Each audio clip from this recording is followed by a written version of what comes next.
Cette année, j'ai la chance d'être un étudiant d'échange et du coup, je me suis fait accueillir par une famille dans l'Oregon, donc je vais parler un petit peu de cet état qui m'accueille.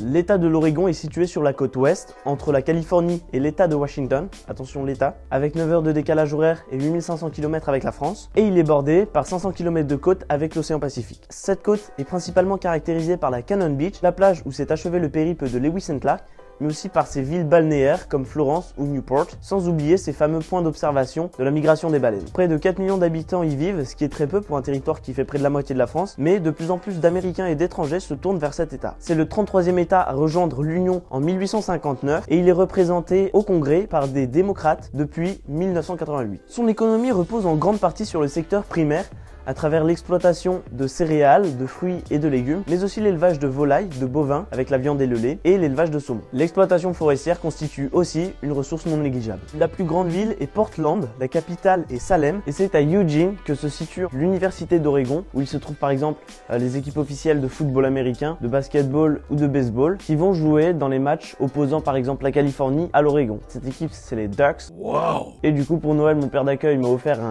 un suite de l'équipe et je suis complètement fan. Mais Eugene est aussi connu pour ses pistes de course à pied. D'ailleurs, des coureurs de partout dans le monde viennent pour courir sur ces fameuses pistes. Depuis fin 2015, la production, la consommation et la vente de cannabis, ici appelé marijuana, est totalement légalisée. La partie ouest de cet état, donc où je suis, est très verte parce qu'il y a énormément de précipitations. Il y a très peu de soleil en fait. Cet état a une très grande diversité de paysages, donc on peut y voir des montagnes enneigées pour le ski, des volcans, des lacs, des cascades, mais aussi des plaines, des déserts, ainsi que la mer. En gros, la partie ouest, avant les montagnes, est très verte et très humide.